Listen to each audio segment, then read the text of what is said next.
préfecture et l'État nous a préconisé de les maintenir en présentiel puisque le système de vote en visioconférence n'est aujourd'hui pas réglementé. C'est en cours.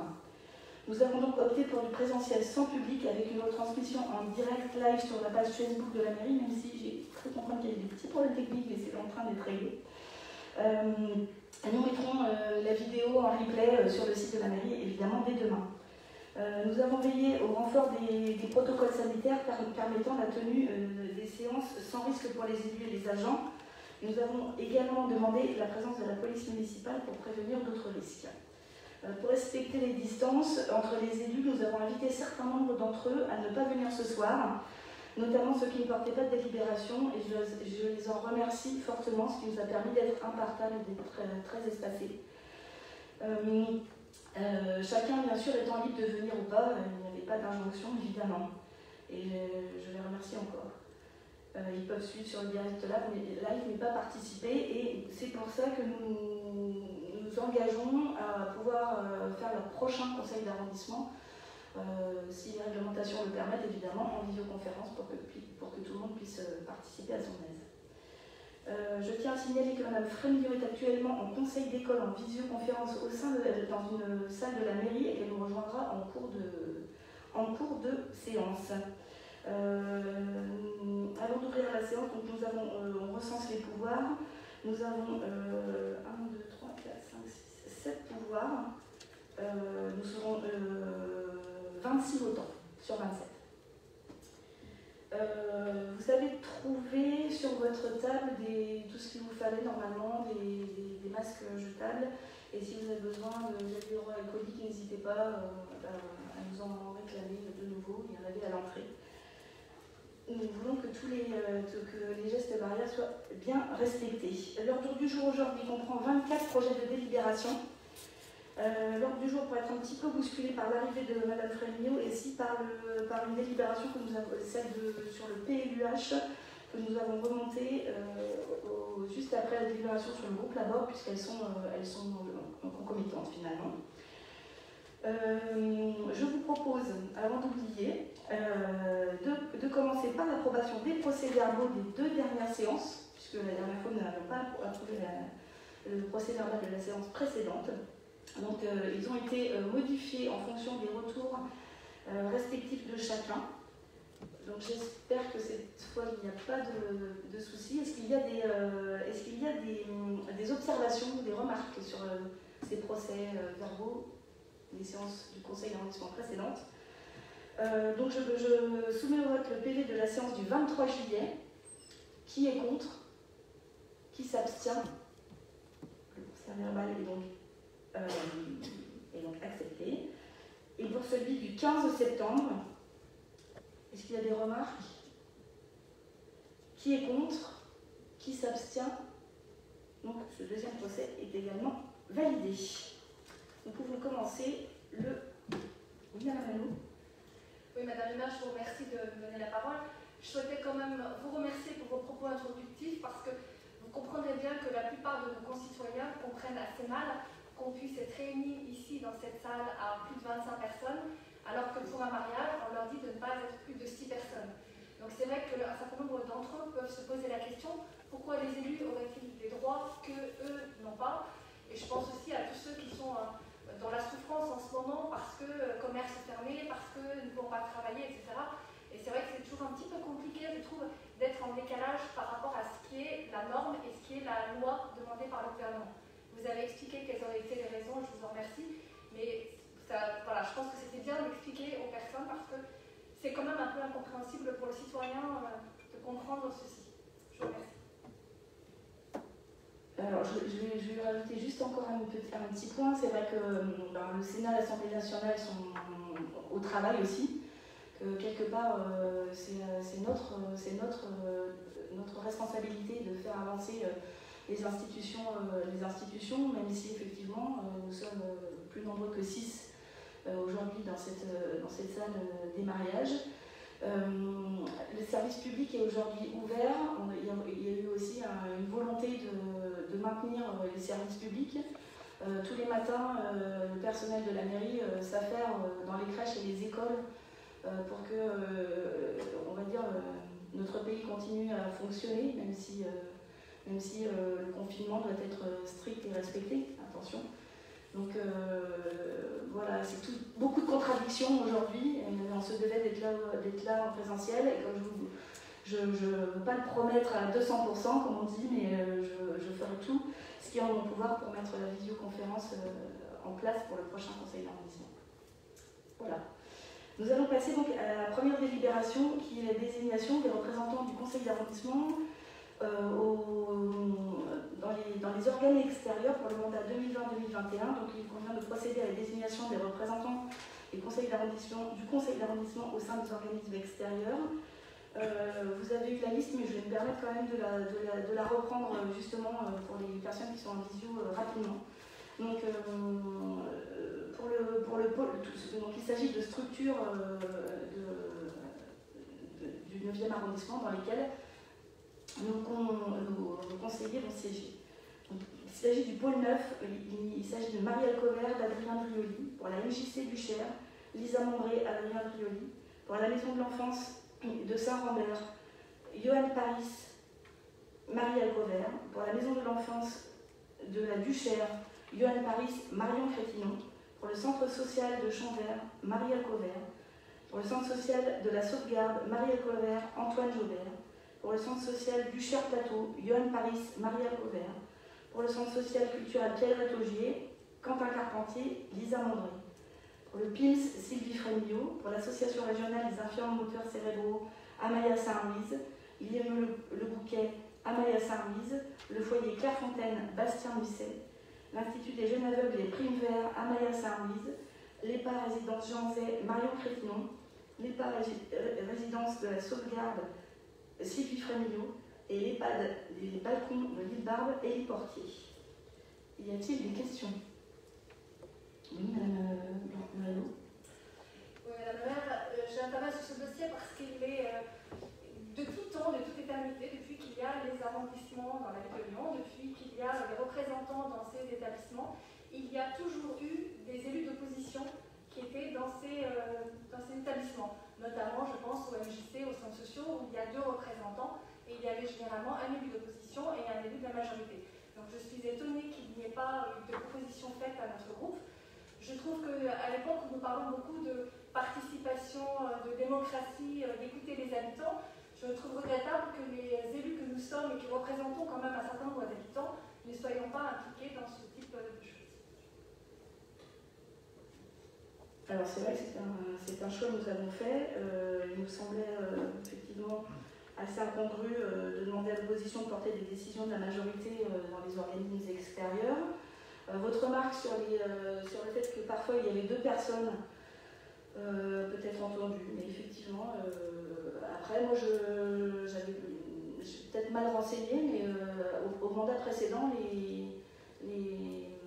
l'opposition était représentée du coup dans les...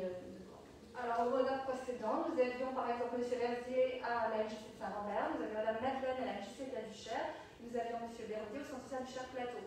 Et je pourrais revenir sur d'autres mandats où il y avait aussi d'autres élus dans d'autres établissements comme les maisons des aveugles ou des choses comme cela. Donc c'est vraiment la première fois qu'aucun élu d'opposition. Alors après je peux entendre votre volonté de pouvoir être présent, mais à partir du moment où il y a 2 élus, rien ne s'oppose à ce que l'un des 2 soit un élu de l'opposition par exemple. Madame la maire, si je peux rajouter un mot. Alors, oui. Pour avoir on va dire une certaine ancienneté, sous Francis Collot, sous Michel Noir, sous Raymond Barre, lorsque j'étais maire de Lyon, il y a toujours eu des représentants de l'opposition dans les structures, et je crois que c'était un enrichissement que de pouvoir dialoguer. Et ça permet aussi quelquefois de faire converger les points de vue plutôt que d'être dans l'opposition totale. Donc peut-être pourriez-vous demander au maire de Lyon qu'il revienne sur cette décision et qu'il permette à un certain nombre d'élus de l'opposition de siéger dans quelques conseils. C'est noté. Je vais tout de même soumettre au vote cette délibération Qui est contre? Qui s'abstient? La délibération est adoptée. Nous passons maintenant à l'état spécial de la mairie du 9e arrondissement. Il s'agit du budget primitif pour l'exercice 2021.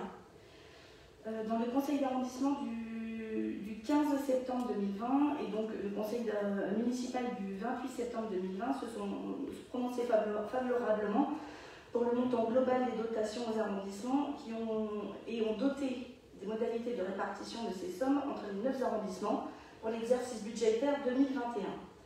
Pour le 9e arrondissement, le montant est de 645 753 €, soit 593 450 au titre de dotation de gestion et 48 303 € au titre de la dotation d'animation locale. 3 opérations totalisent plus de 80% du budget. Il s'agit de la gestion des crèches, les frais de siège de la mairie et des sports. Les dépenses sont liées à la maintenance des locaux, aux maintenances des locaux et effectivement les dépenses dans les crèches notamment, dans la maintenance des gymnases, des unités transférées coûtent de plus en plus cher. Ce n'est pas une surprise, les dépenses liées aux fluides, à l'eau et à l'énergie sont les plus importantes de ce budget. Je vous livre la répartition suivante. 62 100 € pour l'aide aux associations, c'est-à-dire la gestion des salles associatives. 48 303 € pour la dotation d'animation locale, donc 6 000 € pour les conseils d'arrondissement. 352 000 € pour la gestion de l'équipement transféré, donc 217 pour les crèches et 135 pour les équipements sportifs. Les 183 350 restants sont liés aux frais de la mairie du 9e arrondissement. Le contexte 2020 est particulier entre donc, la crise sanitaire et le changement d'exécutif municipal. La prudence donc, appelle à la reconduction à l'identique du budget primitif 2020 sur 2021. Ce choix n'opère en aucune façon les possibilités de discussion au printemps 2021 pour réévaluer les dotations et les répartitions. Concernant le budget d'investissement, il est également inchangé, il est de 100 766 € et permettra notamment de poursuivre l'équipement et la maintenance de nos salles transférées. Est-ce qu'il y a des questions ou des interventions sur le budget primitif? Simplement une remarque que j'avais faite au conseil municipal. Vous allez avoir à trancher un problème important, celui de la répartition des compétences et donc les financements entre le niveau de la mairie centrale et le niveau des arrondissements. Mais nous sommes dans une situation particulière à Lyon, puisque nous avons en même temps la métropole. Et je sais que longtemps, vous avez reproché de ne pas assez donner de compétences aux arrondissements. Mais si, d'un côté, sur les grands équipements centraux du style opéra, vous donnez la gestion à la métropole, et si de l'autre côté, vous allez vers les arrondissements en leur donnant davantage de compétences et de moyens financiers, à un moment donné, la mairie de Lyon n'existera plus. Et donc, vous aurez des difficultés. Et je pense qu'on ne peut pas aujourd'hui se passer d'une certaine unicité en ce qui concerne la mairie de Lyon. Il ne peut pas y avoir des politiques, par exemple scolaires, vous avez parlé tout à l'heure du PEBT, qui soient différentes suivant les arrondissements. Il faut qu'on ait quand même une vue centrale sur la façon dont nos concitoyens, celles et ceux qui habitent Lyon, eh bien, soient traités sur un pied d'égalité. Et nous voterons, puisque vous n'avez rien changé par rapport à l'année dernière. Oui, voilà, c'est pas exactement le propos. Mais la question des éléments transférés, c'est une question entière et compliquée. Nous en sommes bien d'accord. Donc, je vous propose de passer au vote. Qui est contre? Qui s'abstient? Le budget donc primitif de l'exercice 2021 est donc adopté à l'unanimité. Nous allons poursuivre avec la délibération 1107, le groupe Laborde Extension, et je passe la parole à M. Genouvrier, à ma droite. Merci Madame la maire, chers collègues, chers concitoyennes et concitoyens. La présente délibération concerne le groupe scolaire Antonin Laborde, situé dans le quartier de l'Industrie. Groupe scolaire qui est, comme d'autres écoles du quartier, pleine à craquer.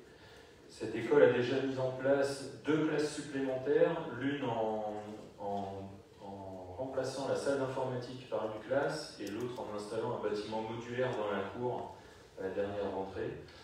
Le présent projet vise à ajouter 3 nouvelles classes et à étendre le restaurant scolaire pour adapter la capacité d'accueil des élèves. Donc, pour rappel, ce projet d'extension a fait l'objet d'une première validation en décembre 2019 avec la validation d'un budget de lancement des études préalables. La présente délibération précise les modalités d'organisation du concours d'architecture et nous aurons dans les mois qui viennent d'autres délibérations, notamment à l'issue de l'avant-projet pour arrêter le coût définitif de l'opération et éventuellement ensuite, si en cours de chantier des aléas advenaient, pour ajuster le budget. Donc, à noter également sur ce projet une réflexion en cours sur les aménagements provisoires de l'école pendant la phase chantier. C'est un challenge car en effet toute l'école va être chamboulée. C'est ce qui arrive quand on ne prévoit pas le bon nombre de classes et qu'il faut faire des travaux pour rattraper le retard. Et donc nous avons besoin encore une fois d'installer des algécos dans un terrain de sport attenant à l'école pour réaliser des classes provisoires.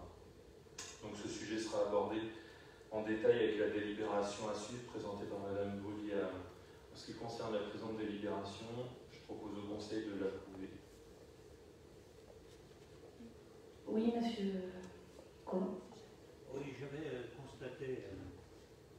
constaté, parce que je suis revenu du ministère de l'Intérieur, que nous avions pris un certain retard sur les équipements scolaires. Et donc j'avais demandé que nous puissions regarder avec les promoteurs qui sont situés près de l'école Antonin Laborde la possibilité d'installer donc un équipement scolaire sur ce quartier de l'Industrie. Est-ce que c'est toujours d'actualité? Alors, il est d'actualité, et j'espère sera voté à la PPI, un groupe scolaire de 18 classes, mais pas forcément dans le quartier de l'Industrie, plutôt dans le quartier mitoyen entre Vèze et l'Industrie, qui pourrait absorber effectivement un surcroît d'effectifs sur l'Industrie, début de l'Industrie, et aussi sur Vèze, parce qu'il manque cruellement de place dans les classes de Vèze. À quel endroit? Il faut encore trouver le foncier. L'idéal serait vers la gare de Vèze. Oui, ça va être compliqué. Oui, mais il y a Mais des regardez, pistes. avec les promoteurs, Tout à fait. aujourd'hui on peut mettre en face pratiquement de l'école Antonin Laborde et donc faire en sorte de décongestionner.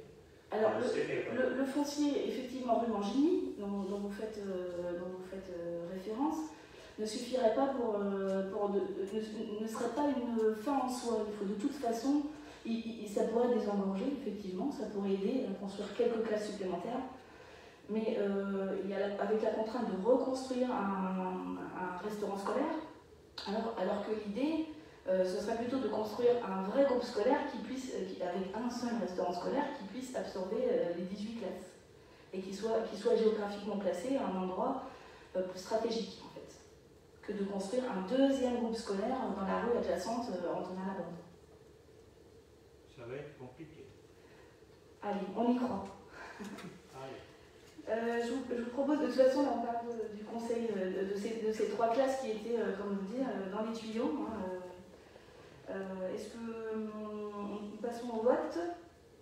Est-ce qu'il y a des votes contre? Des abstentions?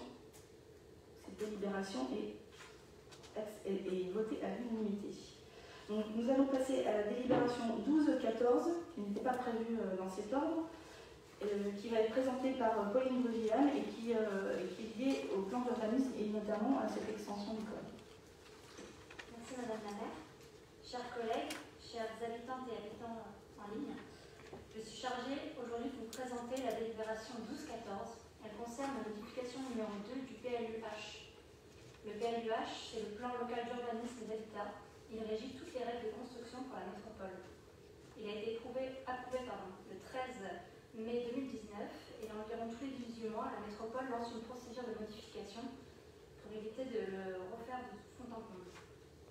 Je vous présente ici pour approbation la modification numéro 2. Sur le 9e arrondissement, les 2 projets de modification se rapportent au développement d'établissements scolaires. Les modifications apportées permettent la réalisation des projets. Le premier projet dont on parlait se situe sur la parcelle AM 173 au 42 rue Johannes Massé et jouxte l'école Antonin Laborde. Elle permet l'accueil de locaux provisoires pendant les travaux d'agrandissement de l'école, qui est l'objet du coup de la délibération de François. Le second projet se situe sur l'îlot Saint-Simon, c'est-à-dire entre les parcelles du boulevard de la Duchère, la rue Maléton et la rue Saint-Simon. Elle permettra la réalisation par les compagnons du devoir d'un centre de formation avec hébergement.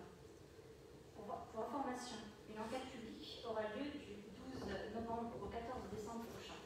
Le dossier explicatif sera disponible à la métropole, en mairie d'arrondissement, à la direction d'aménagement urbain, ainsi que sur le site de la métropole, ce qui est bien utile dans la période actuelle. L'approbation finale aura lieu au printemps 2021. Je propose un avis favorable pour sa délibération. Est-ce qu'il y a des questions? Je propose de passer au vote. Qui est contre? Qui s'abstient? La délibération 12-14-1214 est donc adoptée. Nous allons passer à la délibération 1298 qui sera présentée par Camille Auger concernant les illuminations et une fête de fin d'année. Je vous laisse la parole, Madame Auger. Oui, merci Madame la maire, chers collègues, chers habitantes et habitants. Je suis chargée de vous présenter la délibération 1298 portant sur les illuminations et animations 2020 pour les fêtes de fin d'année. Les illuminations et les animations de quartier mises en place par les associations de commerçants sont des événements majeurs pour les fêtes de fin d'année qui montrent le dynamisme du commerce de centre-ville et de proximité. La ville de Lyon apporte son concours à ces opérations très populaires qui permettent de valoriser les différents quartiers commerçants de la ville, avec un dispositif de soutien mis en place pour les associations de commerçants qui consiste en une subvention des illuminations pour un montant maximal de 20 000 € et dans la limite de 50% des factures de l'année N-1, et une subvention des animations en lien avec les illuminations de fin d'année pour un montant total maximal de 3 000 € dans la limite de 30% des devis en 2020. Dans le 9e, 2 associations ont déposé un dossier pour leur illumination de Noël. Il s'agit tout d'abord des Vitrines de Vesges, une association de commerçants créée en mars 2020 autour de la place de Paris, qui a sollicité la ville pour un montant de 3 717 €, et le Centre Neuf pour les illuminations de la Grande Rue de Vesges pour 4 864 €. Au total, sur la ville, 22 associations ont présenté un dossier pour une participation totale de 141 500 €. Et en ce qui concerne la partie animation, 8 associations ont demandé une subvention pour un montant total de 14 586 €. C'est le cas notamment de Centre Neuf qui a là encore sollicité la ville pour une subvention de 1 230 € pour Noël à l'aise. Les habitantes et habitantes de tout âge pourront ainsi écouter les contes de Noël de la compagnie Vieillard devant les commerces de la Grande Rue de Vesges du 13 au 18 décembre. Et je vous propose de voter favorablement cette délibération. Est-ce qu'il y avait des questions? Monsieur Collomb? Je ferai une proposition au conseil municipal, évidemment c'est pas au conseil d'arrondissement qu'on peut prendre cette décision, de faire en sorte, si à Noël nous sommes sortis du confinement, les commerçants ont vécu une période particulièrement difficile. Donc leur demander de faire le même effort que les années passées, ça me semble quand même extrêmement compliqué. Si cette année, par dérogation, on pouvait prendre en charge, la ville de Lyon pouvait prendre en charge l'ensemble des illuminations, il me semble que ce serait bien et ce serait un geste en faveur des commerçants. C'est noté. Je vous propose de soumettre au vote la délibération 1298. Est-ce qu'il y a des votes contre? Des abstentions? La délibération est donc adoptée à l'unanimité. Suit la délibération 1299, l'attribution de subventions dans le cadre de l'entrepreneuriat de l'économie sociale et solidaire. Je laisse la parole à Mme Camille Auger. Oui, merci Madame la maire, chers collègues, chers habitantes et habitants. Je vous présente maintenant la délibération 1299 qui vise à soutenir les acteurs de l'ESS, l'économie sociale et solidaire, par le soutien d'une part à la filière alimentation durable et à la promotion de la consommation responsable, à l'entrepreneuriat dans l'économie sociale et solidaire et aux acteurs promouvant l'économie sociale et solidaire. Donc le montant total des subventions s'élève à 67 500 €. Et dans le 9e, nous avons notamment la chance d'avoir l'incubateur Ronalpia, qui a été créé en 2013 et qui accompagne les entreprises sociales à la création, à la croissance et à l'implantation sur le territoire de la ville de Lyon, sur des champs très variés comme l'alimentation, l'insertion, le handicap, l'économie circulaire, etc.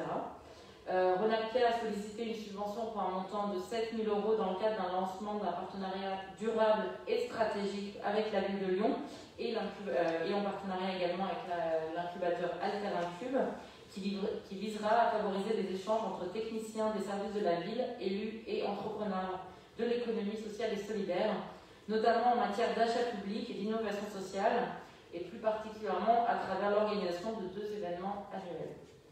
La coopérative d'activité et d'emploi Cap Service et Talent Neuf sont également présentes à la Duchère. Donc, pour rappel, le concept de coopérative d'activité et d'emploi est né à Lyon dans les débuts des années 90 et a depuis essaimé largement partout en France.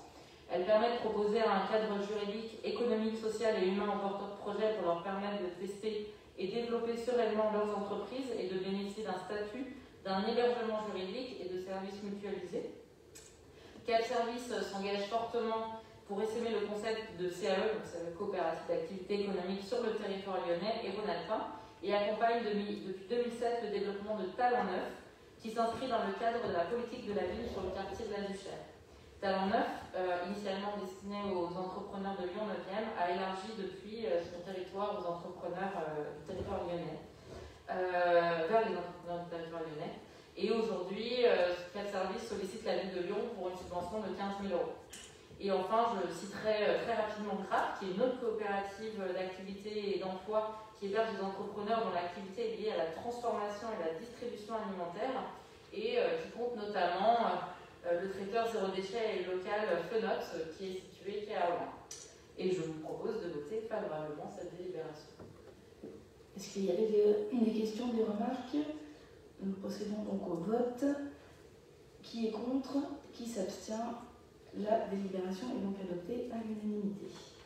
Je propose de passer à la délibération suivante, la 1300, approbation des droits de place de marché. Je cède la parole à M. Carpentier. Donc cette délibération porte sur les tarifs applicables aux commerçants qui exercent sur les marchés de la ville de Lyon.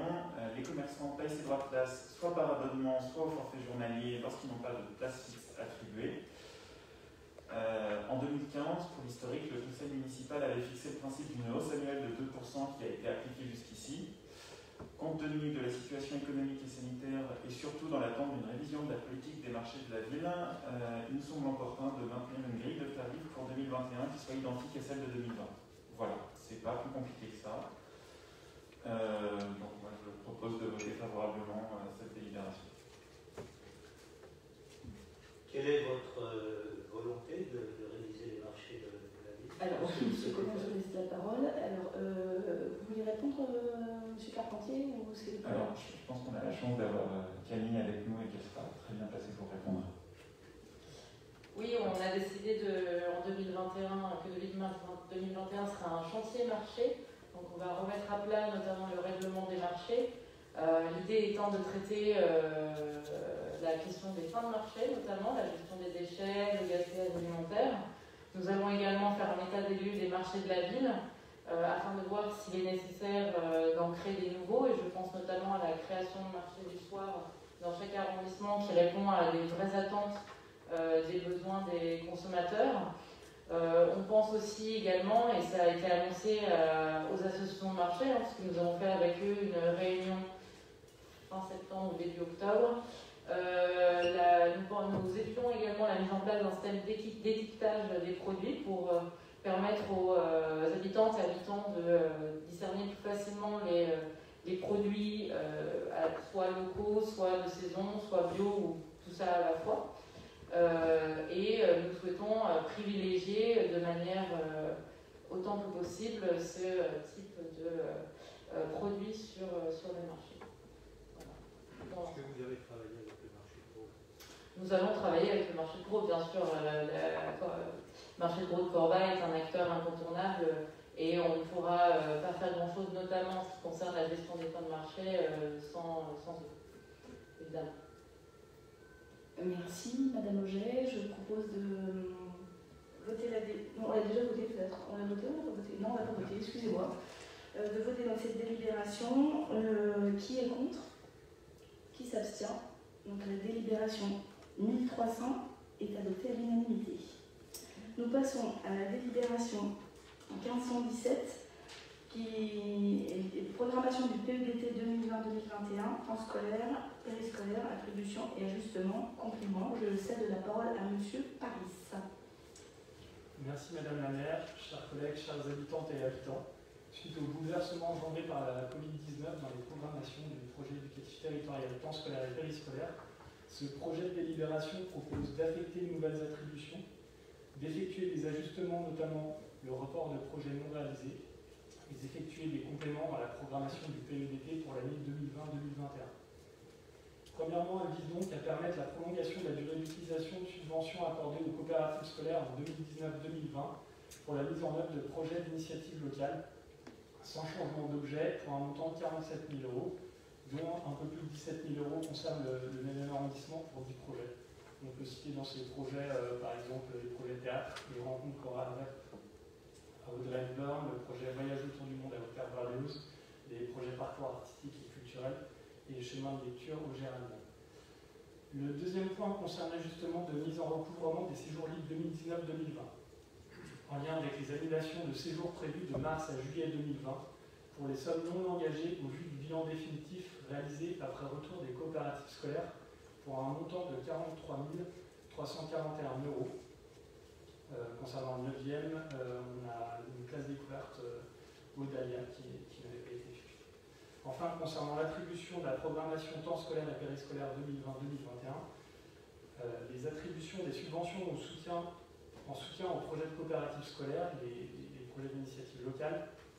Dans le contexte de crise sanitaire actuelle, il a été décidé de doubler l'enveloppe dédiée au soutien des projets d'initiative locale, soit 200 000 €, avec l'objectif de favoriser des initiatives autour des thématiques prioritaires identifiées que sont la prévention du décrochage scolaire, le vivre ensemble, le climat scolaire, le bien-être et la santé des enfants et encadrants, l'école dans son environnement et son quartier, la coéducation et le numérique au service de la continuité éducative. Sur le 9e, il s'agit de 21 projets. On peut citer concernant le décrochage scolaire, notamment sur la maternelle de la Gardeau, un projet d'initiative locale de liaison aux grandes sections CP. Pour ce qui est des notions école et quartier, on peut citer sur les Bleuets un projet d'initiative locale autour du développement durable sur la cour d'école. Sur le vivre ensemble, on peut citer à la Sauvagère les nouveaux ateliers du bien vivre ensemble. Donc soit un total de 19 340 € pour le 9e arrondissement. Les attributions des subventions pour les actions de coéducation, lieu, accueil, parents. L'enjeu de la coéducation, et en particulier la place des parents dans le parcours éducatif de leur enfant, est apparu comme une préoccupation majeure au regard de la crise sanitaire. Cette situation a mis en évidence les inégalités et le besoin d'accompagnement de certains parents et la nécessité de renforcer le lien avec les acteurs de la communauté éducative. Pour un montant cumulé subvention à évacuation de 107 000 €, dont 36 000 € concernant le 9e.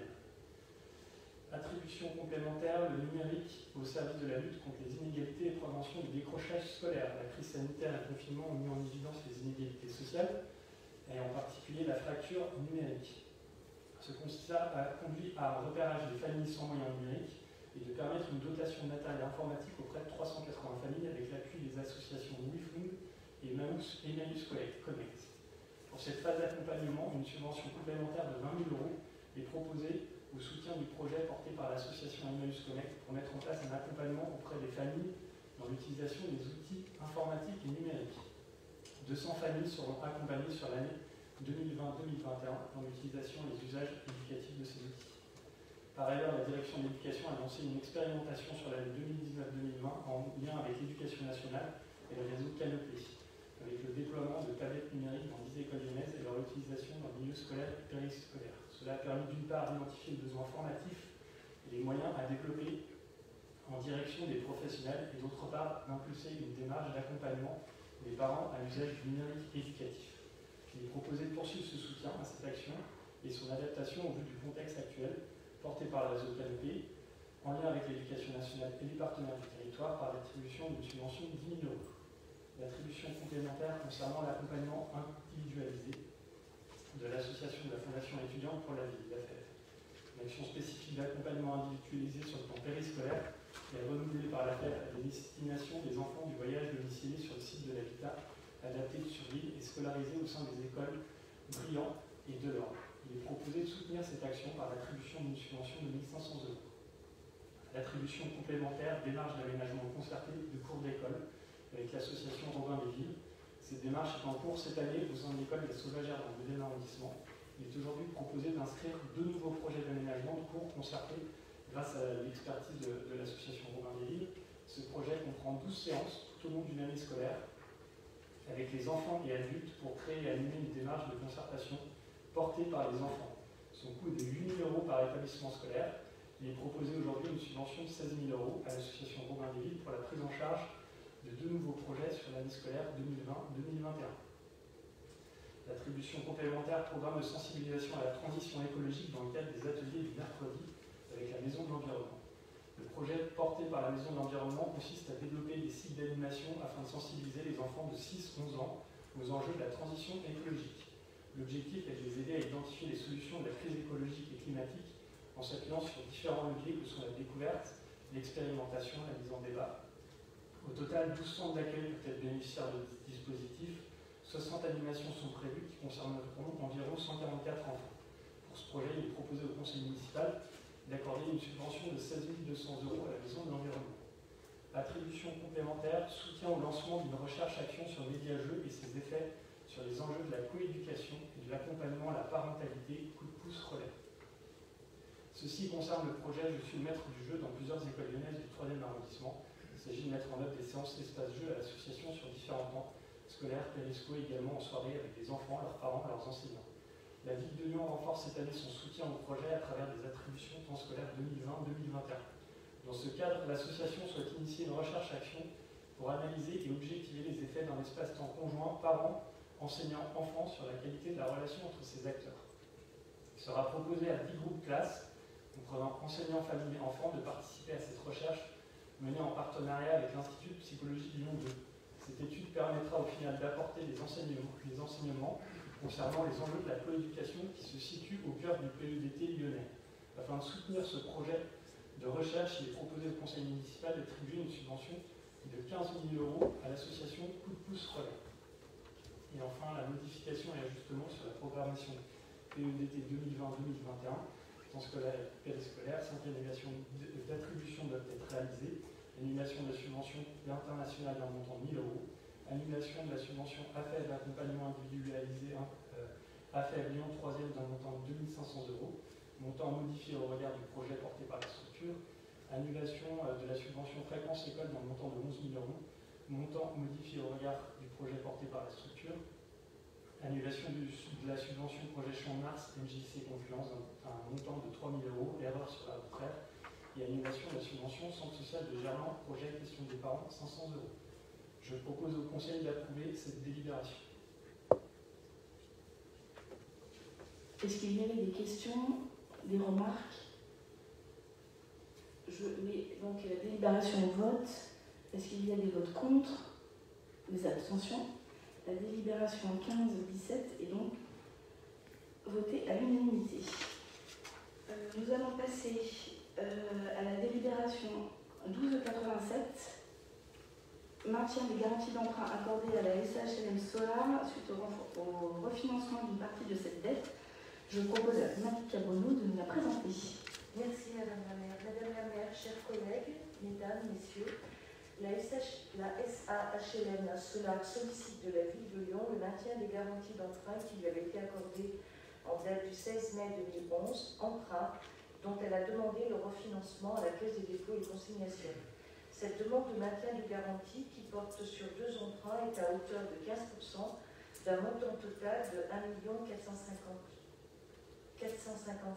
522 000 € et concerne un immeuble d'habitation de 11 logements PLS situé au 4 de la rue Saint-Didier à Lyon 9e. En contrepartie de cette garantie, la ville de Lyon, 3% des surfaces habitables ont été réservées à la ville de Lyon. La SAHLM Solar fait partie des bailleurs sociaux qui participent à l'offre de logements sociaux sur le 9e arrondissement. Je vous propose un avis favorable pour le maintien de cette garantie. Est-ce qu'il y a des remarques, des interventions? Oui, monsieur Cavini. Juste une remarque, c'est que ce bailleur social, on constate qu'il a été victime de poids toxiques. C'est juste une remarque au passage, qui me paraît quand même nécessaire de signaler. Parce que j'aimerais connaître la saignée qu'il y a eu sur Lyon indirectement, plus sur national. Mais ça, c'est un autre sujet que peut-être ultérieurement nous pourrons voir. Mais ça n'empêche pas que je sois pour que la ville de Lyon se porte garant au niveau du prêt. Voilà. Même s'il convient de signaler qu'il y a eu des usuriers. Voilà. Vous avez tout à fait raison, c'est bien noté. Je vous propose de mettre cette délibération en voix. Qui est contre? Qui s'abstient? Donc la délibération est adoptée à l'unanimité. Je propose de passer à la délibération suivante, qui est la 1182 et qui concerne une subvention de fonctionnement pour une navette citrale. Je cède la parole à M. Quentin Carpentier. Chers collègues, chers habitants et habitantes, donc la délibération porte sur le financement de 2 navettes locales conventionnées entre la ville de Lyon et Citral. L'une d'elles, la S10, réalise son parcours sur le territoire du 9e arrondissement. Cette navette permet une desserte fine interne au quartier de Saint-Rambert, notamment les secteurs de la Dargoire et du Vermoin, ce qui n'était pas permis par le réseau classique du Citral. Elle a été initiée en 1997, cette desserte, et étoffée depuis. Elle remplit une réelle mission de service public. En offrant une solution de mobilité en transport en commun en dehors de la logique de flux qui y préside usuellement, elle affirme la volonté de ne pas abandonner à leur sort des habitants qui ne peuvent pas disposer d'une voiture personnelle, soit par manque de moyens, soit qui n'ont pas le permis, ou pour d'autres difficultés. Elle est ainsi principalement utilisée par nos jeunes et nos aînés. Cette mission de service public n'est pas aujourd'hui financièrement rentable. La ville de Lyon participe donc financièrement au déficit d'exploitation des navettes à hauteur de 50%, le reste étant à charge du Citral. Pour 2020, la participation de la ville de Lyon au déficit d'exploitation de 2019 des 2 navettes concernées est de 65 443,50 €, dont 34 608,50 € pour la navette S10. Et donc, je vous propose de voter favorablement cette délibération. Est-ce qu'il y a des remarques, des interventions? Je vous propose donc de soumettre aux voix. Qui est contre? Qui s'abstient? La délibération numéro, je n'en brûle pas, 1182 est donc adoptée à l'unanimité. Nous allons passer maintenant à une petite série de délibérations sur la culture, le monde de la culture. La 1199, il s'agit de la participation à l'appel à projet culture hors des murs de la métropole de Lyon. Je cède la parole à Mme Lisa Mombry. Merci beaucoup. Madame la maire, chers collègues, chers habitantes et habitants, des suites de la crise sanitaire et de l'état de souffrance critique de notre secteur culturel et artistique, la métropole de Lyon a organisé un dispositif de soutien, l'appel à projet culture hors des murs, où les communes, dont la ville de Lyon, ont répondu présentes afin d'élaborer une programmation événementielle au sein de l'espace public durant l'été 2020. Les projets éligibles se déroulaient de juillet à septembre 2020 inclus et pouvaient relever de toutes les disciplines artistiques et culturelles. Dans ce cadre, la ville de Lyon a mis en œuvre 10 projets issus du catalogue en question, dont 3 projets ont été retenus pour le 9e arrondissement. Il y a eu Maison G, qui est un collectif d'artistes proposant un dispositif immersif d'écoute, le concert de l'Hostel-Lieu avec leur spectacle Fugacité, une rencontre entre la musique baroque et les cultures urbaines, et de la danse hip-hop.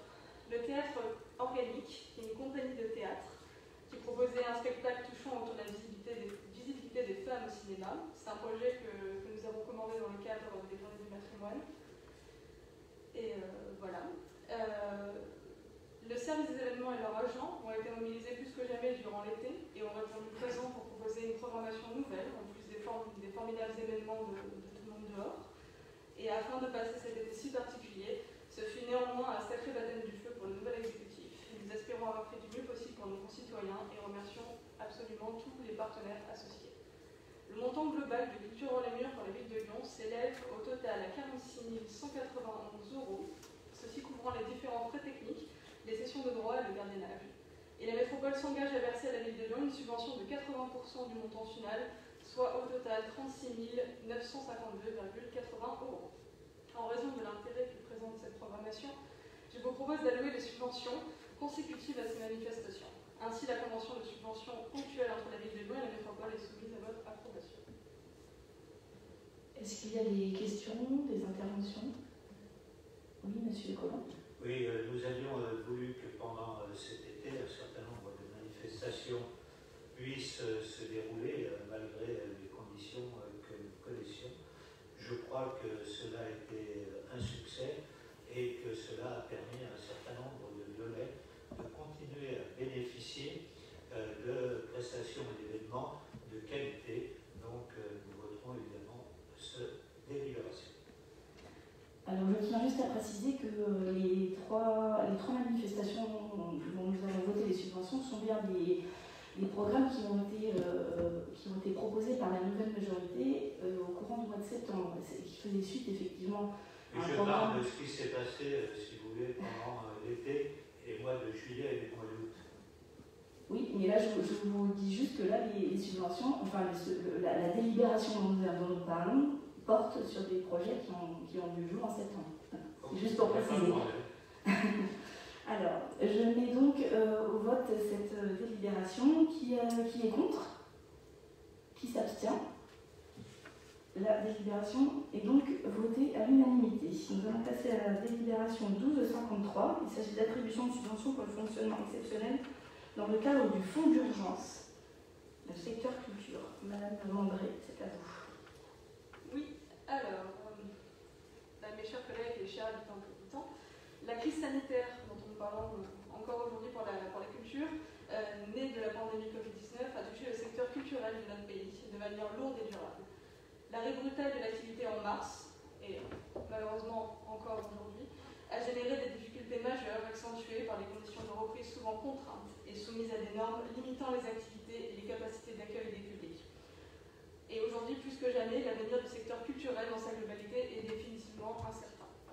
Au lendemain du confinement, la ville de Lyon s'est attachée à être en contact avec l'ensemble des structures culturelles qu'elle soutient, et même au-delà avec des structures privées et indépendantes. Également en parallèle, elle a mené des études directement auprès des acteurs culturels de chaque arrondissement afin de faire un état des lieux de l'impact de la crise.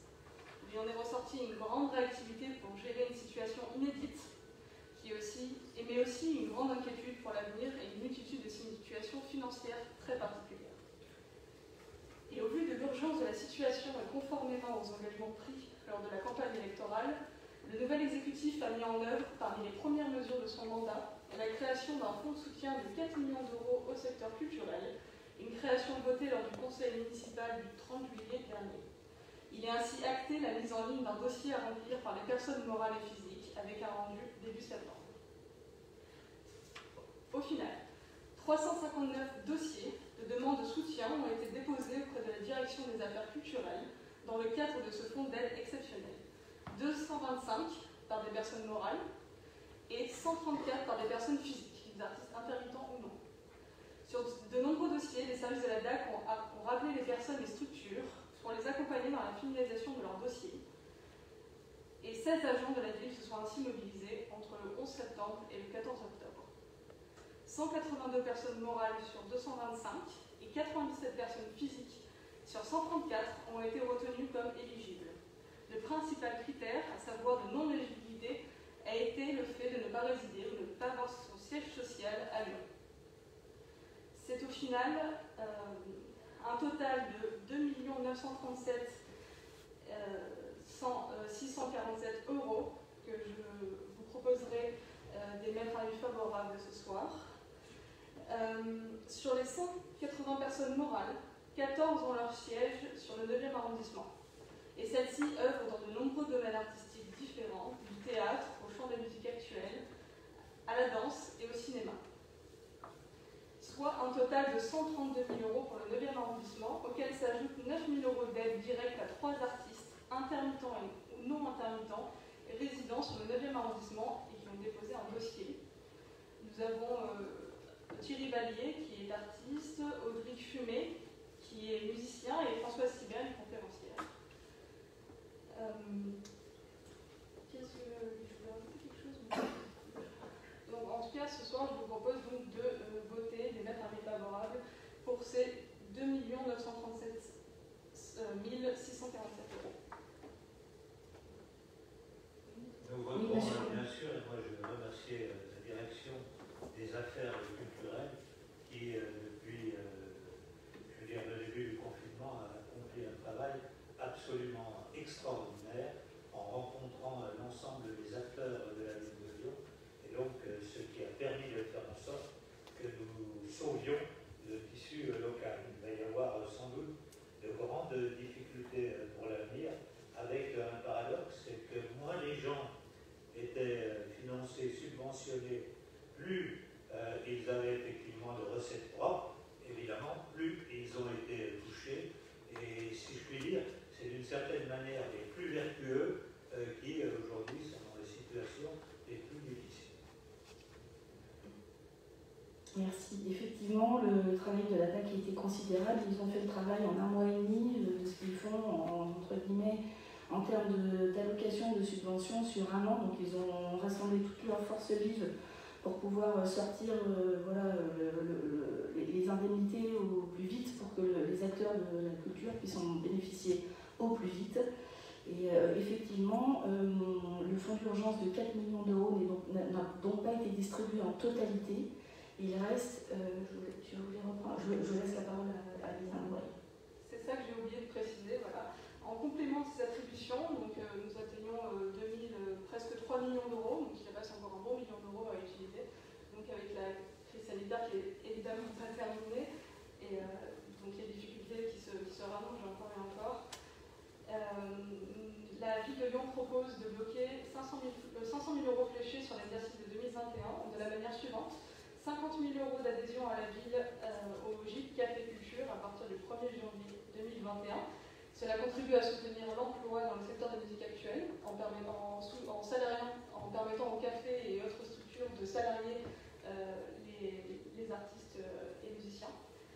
300 000 € pour les autrices et les auteurs, les éditeurs, les éditrices et les dessinateurs et les dessinatrices. Et 150 000 € pour les artistes plasticiens. Merci. Je propose de mettre au vote cette délibération. Est-ce qu'il y a des votes contre, des abstentions?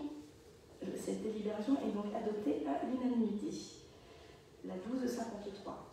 Nous passons maintenant à la délibération 1263, qui est l'attribution de subventions de fonctionnement, toujours dans le secteur culturel, à des associations artistiques et culturelles.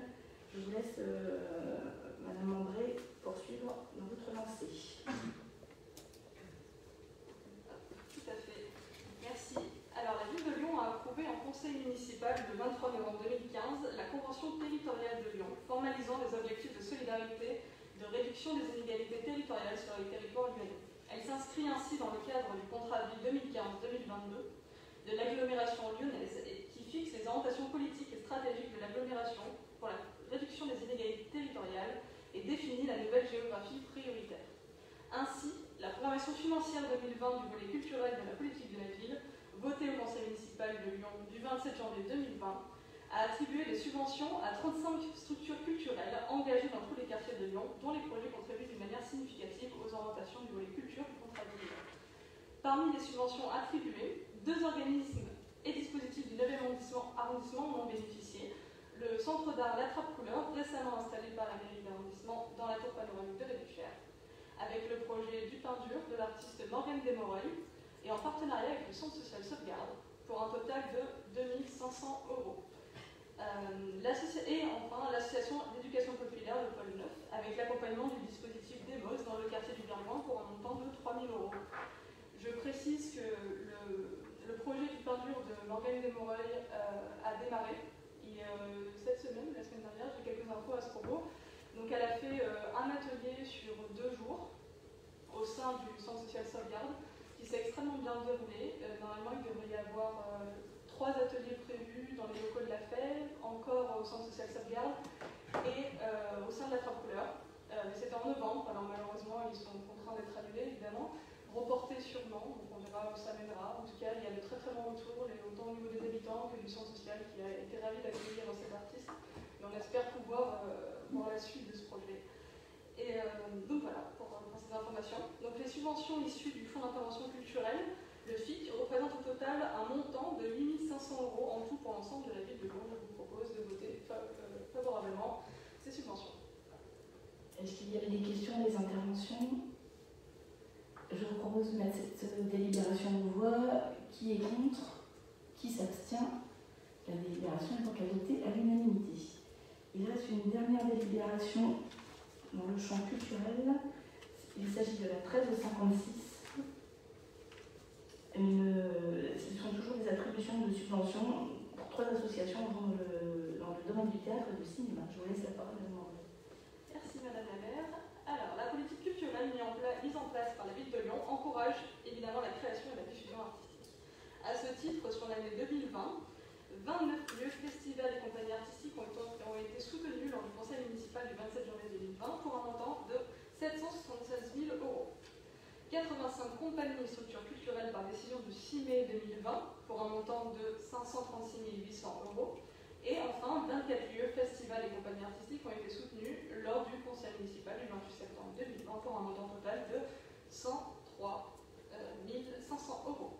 Ce soir, nous mettons en vote les subventions pour 3 structures s'inscrivant dans le champ des arts visuels et du théâtre pour un total de 31 500 € issus de l'enveloppe FIC, donc le Fonds d'intervention culturelle. Une structure figure dans le 9e arrondissement, le TMG, le fameux théâtre Nouvelle Génération, que nous connaissons toutes et tous, qui obtiendra à l'issue de ce vote une aide financière d'un montant de 25 000 €, qui est en somme l'aide la plus conséquente votée lors de cette assemblée. Est-ce qu'il y a des questions ou des interventions? Je vous propose de mettre aux voix cette délibération. Qui est contre? Qui s'abstient? La délibération 1356 est donc adoptée à l'unanimité. Merci Madame Landry. Nous passons sur les conseils de quartier avec la délibération 1267. Je cède la parole à M. Bastien Musset. Merci Madame la maire, chers collègues, chers habitants et habitants. Cette délibération sera proposée au conseil municipal le 19 novembre.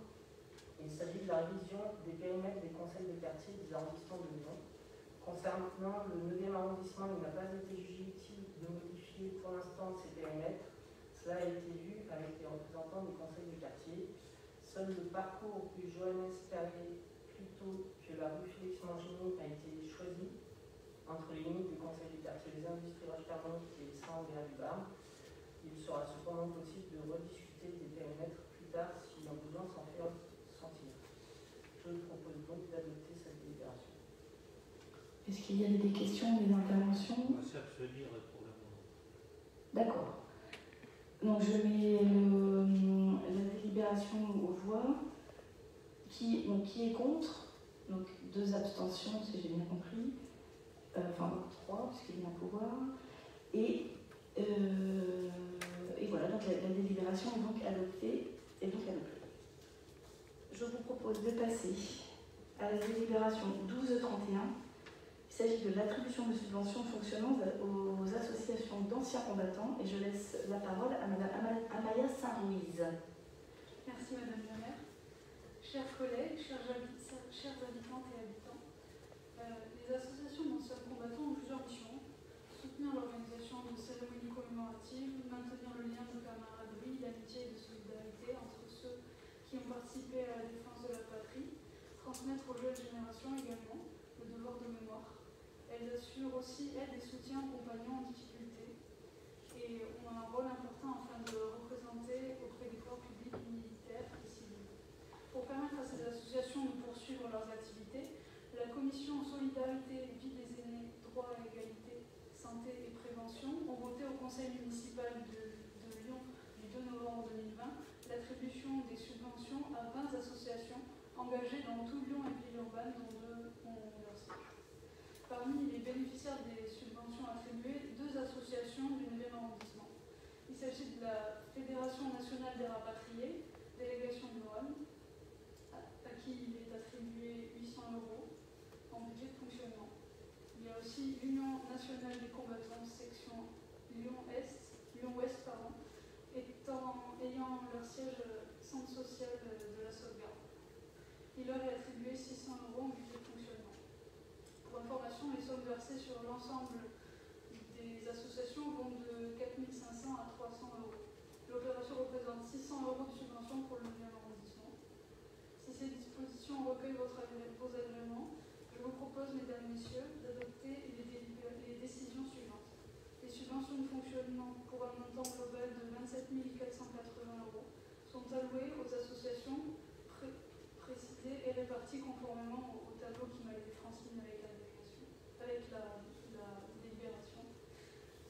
La dépense totale correspondante, soit 27 480, sera prélevée sur le crédit inscrit au budget 2020 sur la ligne de crédit 41 770, nature 6 574, fonction 33.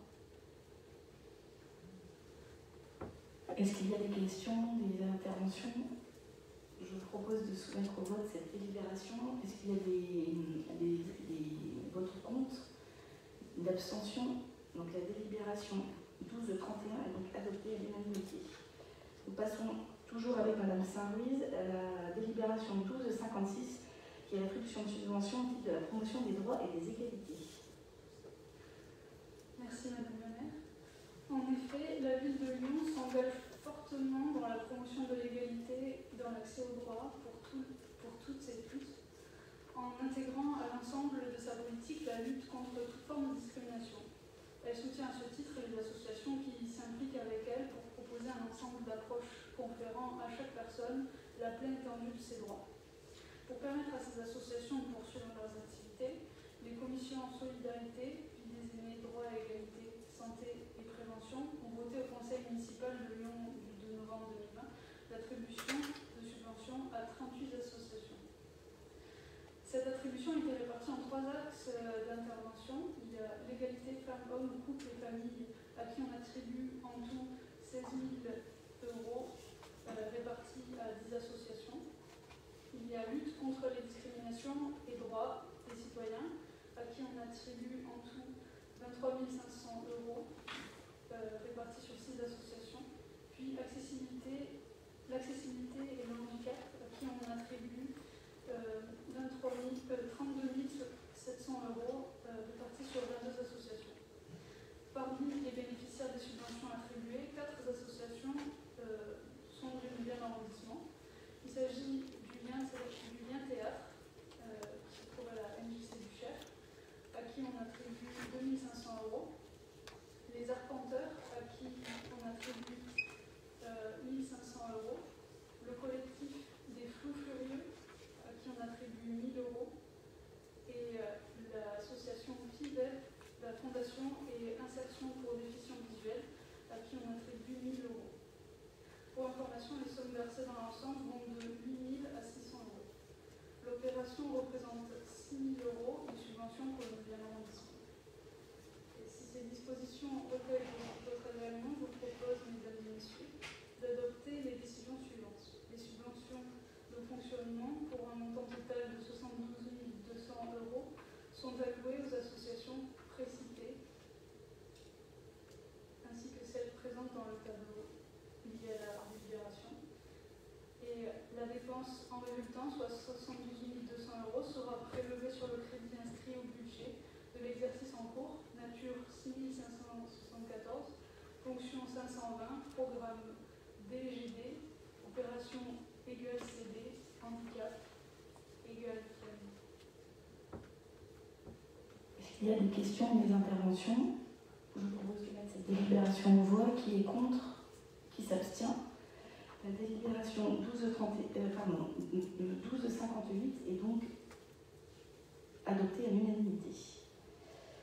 Donc, Madame Frémilot étant arrivée, mais je lui laisse le temps de respirer un petit peu pour présenter cette délibération. Je vais proposer à Monsieur Giraud de nous présenter les délibérations 12-15 sur le nouveau programme de renouvellement urbain Lyon 9 du Cher. Monsieur Giraud, c'est à vous. Merci Madame la maire, chers collègues, chers habitants. En cette période bien triste et complexe que vit notre société, c'est un beau, c'est un important, c'est un ambitieux projet porteur d'espoir qui vous est proposé sur le quartier de la Sauvegarde et du Château ce soir. A été évoqué tout à l'heure l'expression ségrégation socio-spatiale, et c'est bien ce type de projet d'action publique qui porte cette ambition, notamment de réduire cette ségrégation et de réduire également les inégalités. Le projet de convention qui vous est soumis à approbation est en fait déjà finalement un premier aboutissement, puisque la réflexion sur la sauvegarde et le château a démarré dès 2009, et le souhait des habitants de poursuivre la rénovation initiale qui avait été portée sur le plateau de la Duchère. En tant que maître d'ouvrage des opérations en renouvellement urbain, c'est bien la métropole de Lyon qui s'est portée candidate au nouveau programme national de renouvellement urbain, dont le cadre a été fixé par la loi Lamy en février 2014. Et d'ailleurs, c'est la métropole de Lyon qui a commencé à délibérer le mois dernier en conseil de métropole sur cette convention. Alors pour l'agglomération lyonnaise, le NPNRU constitue un levier essentiel pour poursuivre et conforter le processus de transformation des quartiers avancés grâce au premier programme national de rénovation urbaine qui avait été initié dans les années 2005. Et le quartier Lyon 9e à la Duchère a été retenu comme pour le premier acte du PRU par l'Agence nationale pour la rénovation urbaine au titre des sites d'intérêt national, comme c'est le cas aussi dans l'agglo lyonnaise, sur Bron, à deux reprises, Rieux, Vaux-en-Velin, Vénissieux, et 2 sites aussi sur Villeurbanne.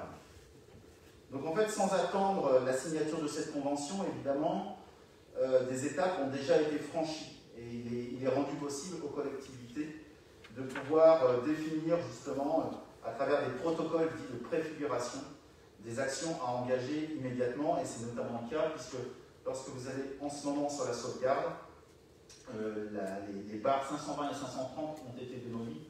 Et au préalable, évidemment, tout un travail de relogement à porter sur ces 2 barres.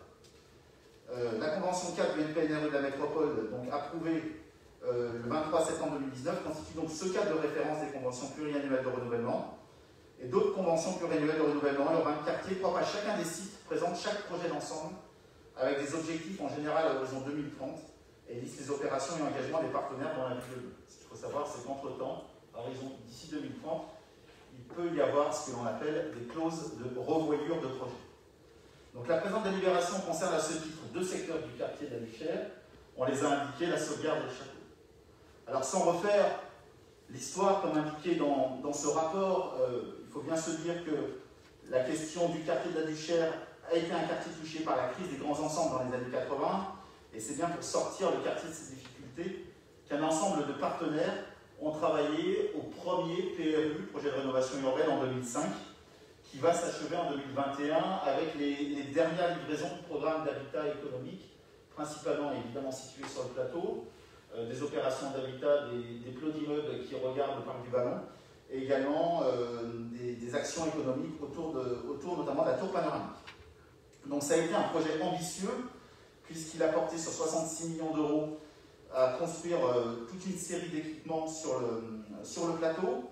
1711 logements sociaux ont été démolis, 1875 nouveaux logements sont sortis de terre à l'époque, et ont proposé une offre de logements diversifiés. Et comme c'est très souvent le cas évidemment dans les opérations de renouvellement urbain, l'objectif c'est d'arriver à faire tomber le taux de logement social, puisque celui-ci est passé sur le plateau de 80% à 56%. L'urbain n'est pas le seul sujet, le développement économique a été aussi mis en valeur, puisque ce sont près de 17 000 m² d'activité économique et 7 000 m² de commerce qui se sont développés. La mutation du quartier de la Duchère s'est donc bien engagée, doté d'autant plus, j'allais dire, d'un label écoquartier dès 2013, labellisation confirmée par l'obtention du label écoquartier étape 4 en 2018. Et donc c'est un projet qui a porté sur près de 500 millions d'euros, qui est aujourd'hui en train de se finaliser. Et je tenais ici à remercier chaleureusement toutes les équipes politiques qui ont su toujours, en se succédant collectivement, œuvrer pour ce territoire très attachant. Le premier PRU, on l'a dit, s'est déployé sur le secteur du plateau. Et c'est vrai qu'on a un îlot un peu sur ce plateau qui laisse encore un peu de côté ses franges. Et c'est bien la raison pour laquelle, aujourd'hui, il est nécessaire de travailler sur les secteurs de la sauvegarde et du château dans le cadre du nouveau programme de rénovation urbaine. Donc le projet de renouvellement urbain sur ces deux secteurs s'articule autour de la valorisation des atouts naturels qui ont été aussi créés par le premier projet, notamment je pense au parc du Vallon, des deux sites et l'amélioration des conditions de vie des habitants, se déclinant autour de notions de cité paysagère, j'y reviendrai, pour la sauvegarde et de parc habité pour le château. L'objectif c'est de désenclaver ces secteurs, requalification et amélioration du réseau de voirie à la sauvegarde notamment, amélioration de l'entrée du secteur pour le château, on disait souvent, vu comme un petit boulet d'étranglement, création d'axes piétons également majeurs et sécurisation des cheminements pour sortir du château. La trame paysagère et la topographie seront support du projet, renforcement des continuités du parc du Vallon au sein du secteur de la sauvegarde, amélioration et connexion des espaces verts, création de nouveaux espaces paysagers, renforcement de la pénétration du parc du Vallon sur le secteur du château, etc., etc. Et à ce titre, je vous recommande d'ailleurs, si on peut aller la voir, l'actuelle exposition au centre social de la sauvegarde, intitulée La sauvegarde demain, regard d'étudiants. C'est une exposition qui a été réalisée par les étudiants en design du lycée de Diderot, dont le vernissage a eu lieu le mois dernier, et qui ont travaillé sur deux squares, le square des équipements, juste derrière le centre social de la sauvegarde, et le square des 400. L'autre objectif de cette rénovation urbaine des deux quartiers, c'est la diversification et l'amélioration de l'habitat, qui seront confortés avec la démolition de près de 600 logements sociaux anciens, 300 à peu près sur la sauvegarde et autant sur le château, et la requalification du parc ancien conservé. L'objectif, c'est que les travaux de réhabilitation prévus améliorent les performances énergétiques des bâtiments et le confort de vie des habitants, et les requalifications subventionnées par l'Angleterre permettront d'atteindre le label BBC Rénovation après travaux. Les nouvelles constructions également, dans l'objectif de diversifier l'offre, permettront de renforcer la diversification donc, et de diminuer la part du parc social par la production de logements à coût abordable, afin d'offrir des parcs co-résidentiels aux habitants de la Duchère, qui, lorsque l'on mène des enquêtes de relogement, sont près d'1 sur 2 à vouloir rester sur le quartier et d'accueillir évidemment de nouvelles populations. Dans ce projet, une dynamique économique également qui sera renforcée avec la création de 5000 m² de surface dédiée à l'activité, en lien également avec la dynamique économique qui a commencé à être abordée sur l'avenue Ben Gourion. Je pense notamment à la pépinière d'entreprise Live qui a été inaugurée l'année dernière. Au château, les équipements publics seront améliorés avec la restructuration de la maison de l'enfance et une réflexion engagée sur l'évolution du groupe scolaire des Fougères. C'est tout ce qui occupe aujourd'hui nos travaux, notamment dans le cadre de la future PPI du mandat. Le projet de renouvellement urbain et l'ensemble des opérations permettant sa mise en œuvre ont donc été validés. Donc on a les financements, j'allais dire, par le comité d'engagement LANRU le 18 juillet 2019. Mais comme indiqué précédemment, il y a déjà eu dans le cadre du protocole de préfiguration des actions menées opérationnelles, notamment en termes de relogement et de démolition sur le quartier de la sauvegarde. Le PRU des secteurs sauvegarde et châteaux fait partie intégrante du projet de territoire Lyon-Duchère qui s'articule autour de 4 piliers. Le pilier cadre de vie et renouvellement urbain, vous l'avez vu, vous l'avez entendu, donc ce projet entre pleinement dans le cadre de ce pilier. Le pilier développement économique et emploi, accompagner le développement économique au bénéfice de tous les Duchérois. Et à ce titre, je mentionnerai que ce sont près de 50 000 heures d'insertion par l'économie qui sont inscrites dans cette convention pour faire travailler des publics cibles. Le pilier cohésion sociale, en renforçant les cohésions sociales et territoriales pour faire vivre la mixité, déclinée par les enjeux sur les volets culture, éducation, santé, visant notamment à accompagner ce PRU sur le sauvegarde et sur le château par la poursuite des interventions en matière de lutte contre le décrochage scolaire, d'accompagnement renforcé pour l'accès à l'emploi, d'accès aux droits et de prévention en santé. Et puis enfin, la loi Lamy est venue ajouter un 4e pilier majeur, à mon sens, qui est celui de la gouvernance, de l'information, de la promotion du projet et du territoire, et qui vise à partager le projet, à faire rayonner le territoire. Un projet assimilé, c'est un projet qui est compris, et en ce sens, je pense que la question de la participation citoyenne doit s'amplifier. Je ne dis pas qu'elle n'existe pas, loin de là, puisqu'il y a eu tout un travail mené depuis 2005 sur le projet précédent, mais elle doit être amplifiée pour que ces projets soient encore mieux compris. Donc il y a toute une organisation aujourd'hui performante, très intéressante, qui a été développée dans le cadre du premier PRU, et je pense notamment à la gouvernance participative et le comité de suivi participatif, qu'on a co-présidé il y a un petit mois pour sa 39e convocation, qui a un soutien technique, formatif et financier au Conseil citoyen qui est très actif. À ce titre, c'est aussi grâce aux études portées par le Conseil citoyen que l'année dernière que l'idée de cité-jardin et de modification du projet, notamment sur la sauvegarde, est apparue, et est également apparue la notion de parc habité sur le secteur du château. Ce coût, c'est un coût important, c'est presque un cadeau de Noël avant l'heure, c'est un coût estimé à 197 millions d'euros hors taxes. Et là, on peut saluer, comme dans les précédents PRU, la démarche partenariale qui mouille à la fois les collectivités maires, c'est-à-dire la métropole de Lyon et la ville de Lyon, mais aussi l'État avec l'ANRU et surtout les bailleurs sociaux qui mettent la main à la poche pour financer notamment des réhabilitations. Donc c'est un vrai travail financier partenarial qui a été mené. Donc l'engagement financier global de la ville de Lyon s'élève, après subvention ANRU, à près de 13 millions d'euros, 12 950 906 euros hors taxes précisément. J'en terminerai en disant qu'avec les requalifications actuelles, si on ajoute à cela les requalifications actuelles menées par la SACREL, notamment sur l'isolation des bâtiments, notamment sur la barre Plateau Sud, et sur les annonces à voter prochainement au conseil d'administration de cette même SACREL sur la barre Sakharov, c'est la quasi-totalité du territoire de la Duchère qui aura bénéficié d'un renouvellement urbain. Mais l'urbain ne fait pas tout. Le cadre de vie non plus. Rien n'est jamais acquis. Les opérations urbaines menées dans le PRU1 sont brillantes, elles sont visibles, certaines sont novatrices. Mais les questions de sécurité et de gestion urbaine de proximité demeurent et nécessiteront une extrême vigilance de notre part, comme ça a déjà été le cas pendant cet été. Mais cela reste une grande satisfaction à toutes les échelles, pour les quartiers du château et de la sauvegarde, pour le territoire de la Duchère, pour cette agrafe urbaine que l'on essaie de créer entre le 9e arrondissement et l'ouest lyonnais. Et je rajouterai également que c'est une belle satisfaction pour tous les agents de la mission Duchère. Et c'est donc avec un bel enthousiasme que je sollicite l'approbation de cette délibération. Monsieur Colomb. Oui, ayant lancé l'opération sur la Duchère, c'est une des opérations qui m'a tenu le plus à cœur au cours de toutes les années que j'ai passées à la tête de la métropole de Lyon. Je voudrais dire quelques mots. D'abord, pour vous parliez de participation citoyenne.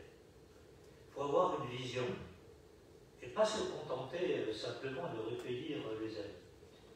Lorsque j'ai lancé cette opération en 2001, après avoir été élu maire de Lyon et président de la métropole, enfin de la communauté urbaine de Lyon, si j'avais à l'époque fait un vote sur la Duchère, personne n'aurait voulu de la rénovation urbaine que nous avons. Et pourtant, quel changement. Ça veut dire que lorsqu'on est élu, il faut avoir une vision de la vie et pouvoir effectivement la poursuivre. Et la poursuivre, même si quelquefois c'est un peu compliqué. Je me souviens, ça devait être en 2002 à peu près, 2003, nous avions installé un chapiteau sur la grande place du marché, de manière à ce que les gens puissent venir discuter. Il y avait environ 400-500 personnes. Et la discussion était assez serrée, parce que beaucoup de gens vivaient dans le regret de l'ancienne Duchère, en disant on va changer et il ne faut pas changer. Or, ce projet, il était totalement obsolète. Il avait été construit dans les années, effectivement, 60 et 70, et il avait été construit comme on avait construit beaucoup à cette époque-là.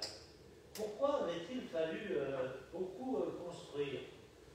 Parce que depuis la libération, on avait assez peu construit et qu'il y avait effectivement un grand manque de construction. On avait peu construit parce qu'à l'époque, il y avait une loi, j'attire votre attention, qui était la loi de 48, qui bloquait les loyers. Et ce blocage des loyers, lorsque l'on veut faire un urbanisme totalement encadré, aboutissait au fait qu'on ne bâtissait plus, donc il a fallu bâtir en masse. Et on a battu en masse. Et malheureusement, on a mis dans un certain nombre de quartiers, dans un certain nombre de communes, l'ensemble des logements sociaux. Donc pour l'avenir, souvenez-vous de la leçon, parce qu'on peut vouloir faire beaucoup de logements sociaux, mais si on construit ce logement social dans les mêmes endroits, alors on reconnaîtra ensuite les mêmes difficultés, et c'est déjà le cas aujourd'hui. Lorsque je regarde l'agglomération lyonnaise, nous avons beaucoup fait dans cette agglomération, sur Vaux-en-Velin, sur Vénissieux, sur Rieux, de beaux projets de rénovation urbaine. Avons-nous changé fondamentalement les choses? Je n'en suis pas sûr. Je n'en suis pas sûr parce qu'on n'a pas réussi cette mixité qui doit être faite non pas simplement à l'échelle d'une commune, à l'échelle de l'agglomération, mais à l'échelle pratiquement de chaque immeuble, de chaque sous-quartier. Et faisons attention dans la façon dont aujourd'hui les offices HLM sont privés pratiquement du droit de mener des politiques de mixité sociale fines, parce que nous aboutirons au même problème que ceux que nous avons connus. Il ne faudrait pas faire d'un côté de la rénovation urbaine et de l'autre côté reconstituer un certain nombre de ghettos et de faire en sorte que les quartiers finalement, même ceux sur lesquels nous avons dépensé des milliards et des milliards, finalement ne changent pas et que nous connaissions les mêmes problèmes. Donc, moi je serais très heureux que nous ayons des discussions de fond sur ce qui doit être fait, sur le château, sur la sauvegarde, parce que vous voyez, si j'avais à refaire les choses, j'aurais mis moins de logements sociaux que nous allons en réaliser aujourd'hui. Parce que je trouve que l'équilibre n'est pas aujourd'hui celui que j'escomptais au départ, y compris d'ailleurs, parce que quelquefois on a relogé les mêmes personnes dans les mêmes quartiers, et vous disiez que c'était la demande des habitants, mais si on veut faire en sorte qu'on tire vers le haut les populations les plus modestes, il faut effectivement les intégrer dans les différents quartiers, on va dire avec une majorité de personnes qui puissent effectivement leur apporter cet élan, ce souffle, et faire en sorte qu'on ne se réduise pas à des communautés. On parle de loi sur le séparatisme. Si on avait fait peut-être dans la région parisienne, dans les grandes villes, des politiques de peuplement un peu plus fines que ce qu'on a réalisé au cours des 20 dernières années, on ne serait pas dans la situation que vous prenez aujourd'hui. Et vous avez eu tort de vous priver du concours de M. Marguerite, parce que c'était un urbaniste de qualité, qui a, je parlais du plan social actuellement, mais qui a effectivement réalisé un travail tout à fait remarquable. D'abord, en retrouvant les lignes de pente, en faisant en sorte que... Monsieur, comment je vais vous arrêter? Je propose qu'on ne reparle pas de M. Marguerite. Vous faites son apogée à chaque conseil d'arrondissement. Je veux dire qu'aujourd'hui, je ne suis pas sûr qu'il y ait autant de gens qui connaissent autant la Buchère que lui, qui ait passé autant d'heures, et donc qui puisse porter des projets qui soient aussi bons que ceux que l'on a réalisés sur le plateau. On voit bien aujourd'hui que le plateau, l'avenue Rosa Parks, c'est une réussite absolument extraordinaire.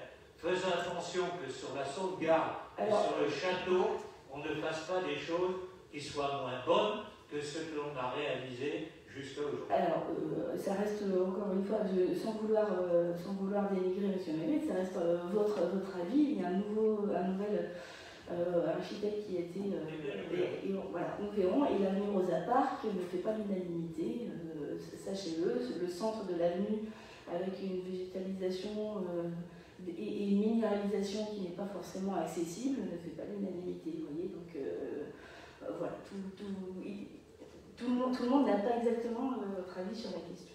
Je vous propose qu'on mette au vote la délibération 12-15. Oui, pardon, monsieur Tagliani. Oui, je souhaitais dire d'abord, en réponse un peu à M. Gollon quand même, que l'aide à la pierre, sa suppression en 1975, c'était une catastrophe au niveau du logement social.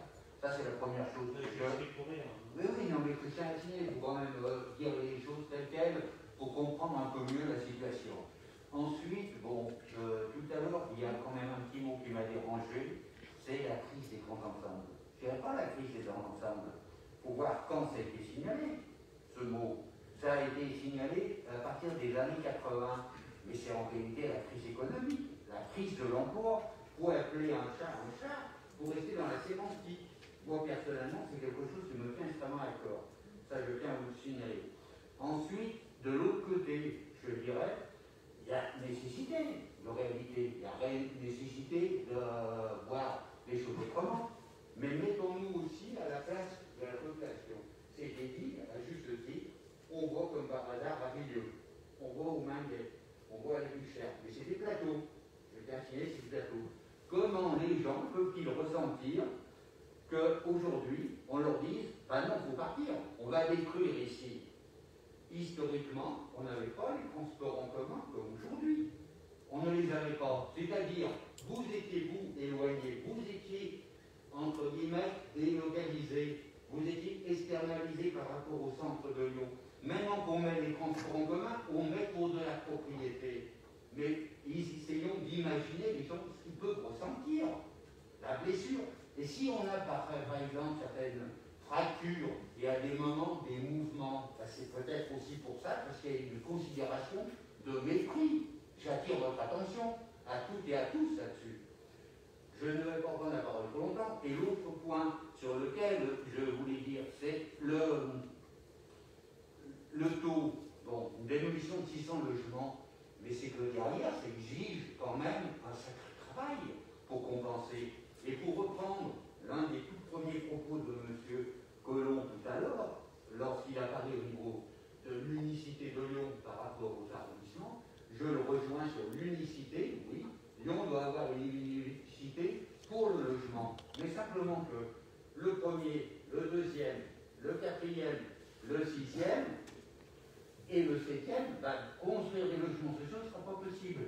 Donc, où allons-nous les mettre? Alors, à un moment, il faut qu'on ait un principe de solidarité. Le 9e, on doit rester, oui, avec un grand nombre de logements sociaux qui dépassent, je veux dire, la loi telle qu'elle est. Et pareil pour le 8e. On ne peut pas dire on met pour les arrondissements et ailleurs, on sait qu'on ne pourra pas atteindre ces taux dans les autres arrondissements. Il faut qu'il y ait ce principe de solidarité au sein de la ville de Lyon, de même qu'au sein de la métropole. Voilà. Eh bien, si c'est ça votre ligne politique, on jugera dans 15 ans et l'histoire nous jugera durement. Voilà, je vous renvoie à Clémenceau ce qu'il a dit. C'est lorsqu'on oublie le social, derrière il y a des... Alors, on va arrêter le débat. Je tiens à dire qu'effectivement, les Buchérois sont attachés à la Buchère, que là, dans l'enquête de relogement du château, 50% des habitants souhaitaient rester sur la Buchère, donc il y avait un vrai attachement. Par contre, il est vrai aussi que moi, je trouve que chacun doit prendre sa part et qu'effectivement, tous les arrondissements doivent faire des efforts, ils doivent prendre leur part de logements sociaux, même si c'est un peu plus compliqué pour certains, c'est compréhensible, mais chacun doit prendre sa part. Voilà.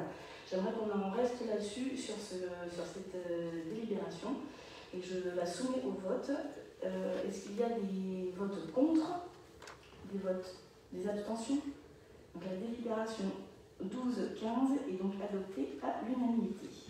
Je vais donner la parole à Sylvie Frémillot pour la délibération 1398 concernant les subventions à des associations, développant des acteurs en faveur des personnes en difficulté. Je vous laisse la parole. Merci Madame la maire. Merci Madame la maire, mesdames, messieurs les élus, chers collègues.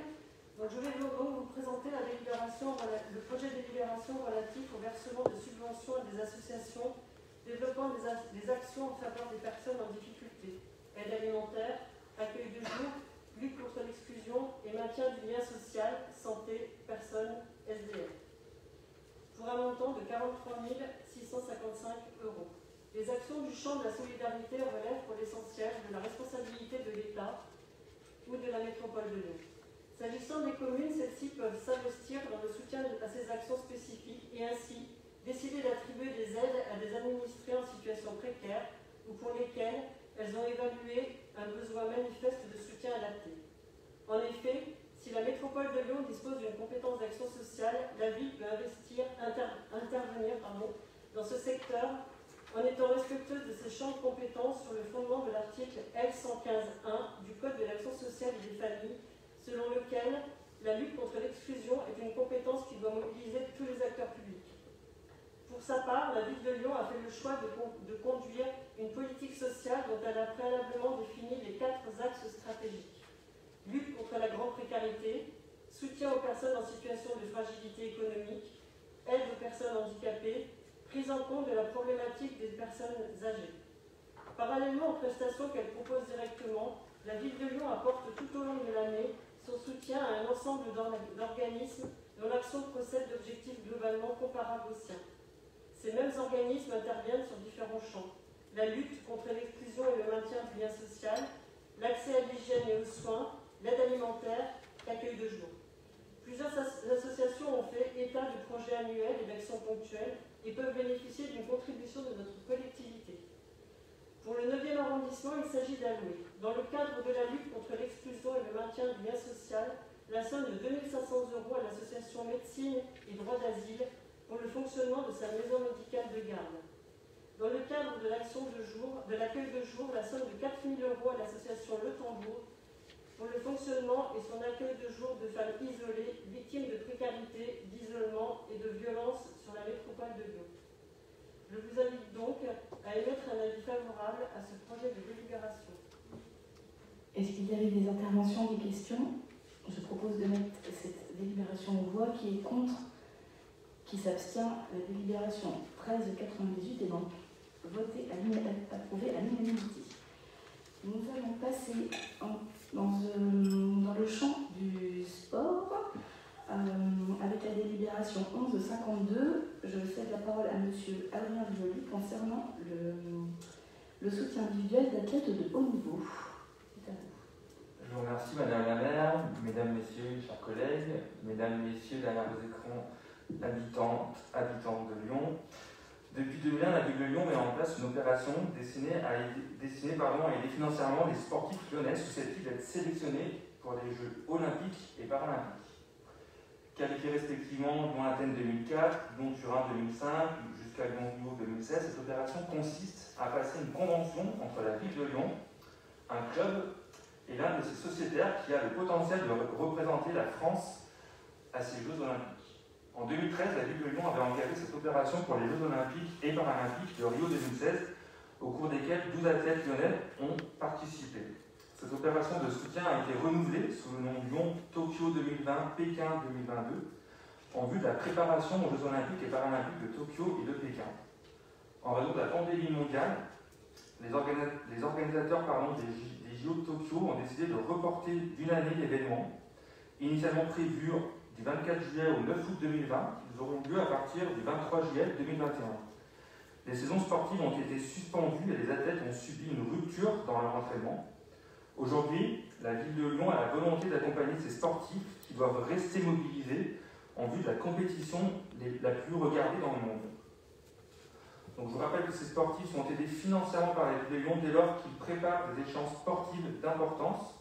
Le ministère de la Santé et des Sports reconnaît annuellement la progression des champions en les inscrivant sur les listes dites de haut niveau après avis des fédérations.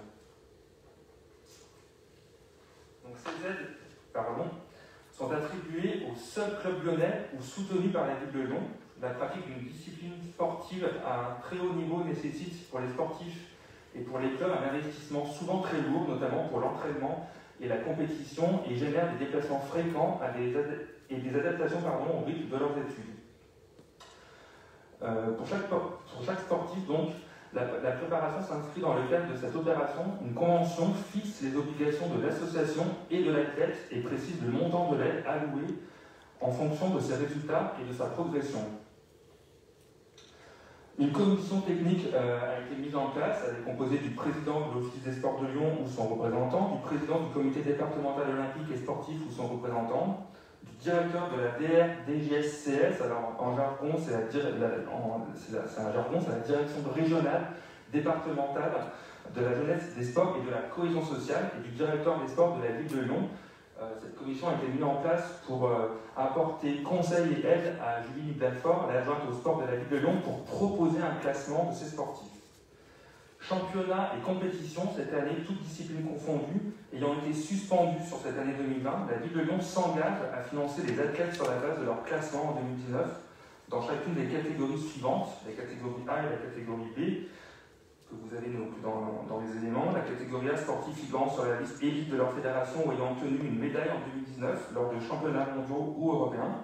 La catégorie B, sportifs figurant sur la liste de haut niveau de leur fédération, appartenant à un collectif France ou Espoir et participant ou ayant participé à des championnats du monde ou des championnats d'Europe en 2019.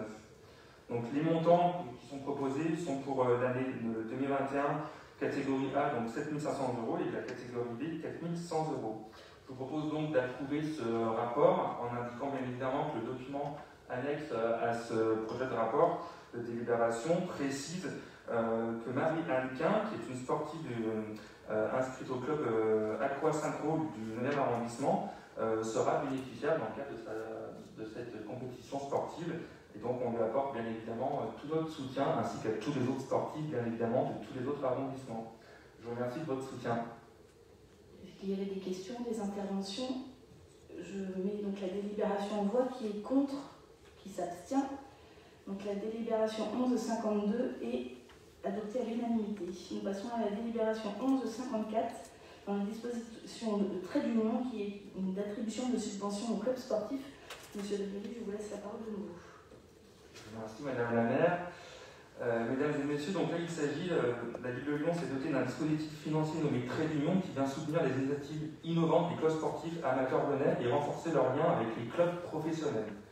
Ce dispositif est complété par des moyens financiers émanant de clubs professionnels lyonnais qui désirent se joindre à la ville pour accompagner et dynamiser le tissu associatif local.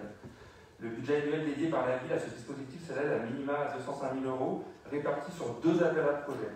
L'objectif est de soutenir des actions innovantes dans les domaines suivants: la santé, la mixité homme-femme, l'insertion, l'intégration des publics fragiles ou en situation de handicap, la formation des bénévoles et des arbitres, des actions éco-responsables. Pour rappel, les dotations affectées par la ville et où les clubs professionnels ne pourront être supérieurs à 10 000 € ni inférieurs à 2 500 € et ne pourront représenter plus de 50% du budget total des projets. En 2019, ce sont plus de 70 projets qui ont été soutenus.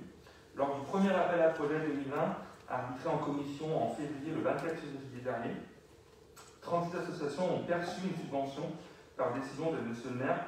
Le soutien à ces projets a été complété pour certains d'une aide d'un club professionnel. Une subvention globale de 115 500 € a été allouée par la ville de Lyon. Les clubs professionnels ont quant à eux mobilisé une enveloppe de 20 500 €. Donc vous avez effectivement également là, selon les arrondissements, un certain nombre de précisions par arrondissement et d'aides financières qui sont proposées, notamment pour le 9e arrondissement où nous avons, si je ne me trompe pas, 7 structures sportives qui bénéficieront de cette aide et de ce deuxième volet d'appel à projet, donc Trait d'Union, notamment pour ne pas les citer, le Ring Hockey Club que nous avons rencontré avec Madame la maire et qui seront très contents de pouvoir bénéficier de cette aide financière. Également le club de badminton que nous avons également rencontré en septembre sur leur tournoi qui a été un franc succès avec des participants venant de Bordeaux, si je ne me trompe pas, qui a bien besoin également de soutien, notamment ici pour une formation à l'arbitrage de ces pratiquants pour leur permettre aussi d'accéder à un niveau de formation d'arbitre intéressant. Donc pour un total, pour le 9e arrondissement, de plus de 27 000 €. Donc cet appel à projet, je vous propose de le voter à l'unanimité, bien évidemment, si vous le souhaitez. Je vous remercie. Vous avez une question, monsieur Collomb, donc oui, je vous donne la parole. Allez-y. On peut remercier pour cette création et qui permet de lier les grands clubs professionnels de l'agglomération avec effectivement le sport amateur, parce que j'ai toujours pensé que l'un et l'autre étaient complémentaires. Très bien, nous allons mettre aux voix la délibération 1154. Est-ce qu'il y a des voix contre, des abstentions? La délibération est donc votée à l'unanimité. Nous passons à la délibération suivante, qui est toujours dans le cadre du sport, présentée par M. Brioli, la 1190, qui est l'approbation de convention de mise à disposition gratuite de locaux de la piscine de Vèze à plusieurs associations. Je vous laisse la parole. Merci Madame la maire, je serai rapide. Il s'agit effectivement d'une mise à disposition de la piscine de Vèze à 3 structures sportives qui sont citées, l'Aqua-Synchro Lyon, le Lyon Natation Métropole et, si je ne me trompe pas, le Lyon Plongeon Club. Nous avons également rencontré lors du forum des associations une mise à disposition que je vous propose de voter et qui prévoit donc la mise à disposition d'un descriptif de locaux. Je vous ferai abstraction du détail de tous les locaux, bureaux et les vestiaires qui sont mis à disposition, qui sont dans le rapport. Et je vous demande de soutenir et d'approuver cette délibération. Je vous remercie. Est-ce qu'il y avait des questions, des interventions? Alors, je propose de passer aux voix. Qui est contre? Non, en fait, je me suis emmêlée. S'il y avait des interventions, non. Donc, je propose de passer aux voix. Qui est contre? Qui s'abstient? Donc, la délibération est adoptée à l'unanimité. Nous passons maintenant à 2 délibérations qui sont liées à la petite enfance. Nous allons commencer par la 12-18, qui est l'adoption d'un renouvellement de convention cadre mixte avec plusieurs établissements du 9e arrondissement. Je laisse la parole à M. Élie Portier. Pardon. Je vous remercie Madame la maire, Mesdames, Messieurs, chers collègues. Donc la délibération que je présente aujourd'hui porte sur effectivement l'adoption et le renouvellement de conventions cadres et de contrats au profit de différentes associations gestionnaires d'équipements de petite enfance. Les associations gestionnaires d'équipements de petite enfance contribuent grandement au renforcement du dispositif d'accueil des enfants de 0 à 4 ans sur le territoire lyonnais. L'une des spécificités lyonnaises de la politique petite enfance réside en effet dans la vitalité du tissu associatif et dans le dynamisme du partenariat instauré entre la ville de Lyon et les associations. Les associations et la ville de Lyon formalisent leurs relations dans différentes conventions, conclues pour une durée habituelle de 3 ans. Convention cadre mixte qui définit les obligations respectives de la ville et de l'association, précise les conditions d'attribution et rappelle le montant de la subvention de fonctionnement précédemment votée. La convention d'occupation temporaire qui précise les modalités de mise à disposition des locaux lorsque la ville est propriétaire des locaux. Et le contrat de soumis à disposition qui précise les modalités de mise à disposition des locaux lorsque la ville est locataire des locaux. Donc, ces documents arrivant à l'échéance et les associations poursuivant leurs activités en faveur d'un accueil de qualité des enfants sur le territoire lyonnais, je vous propose d'approuver le renouvellement des conventions qui sont listées.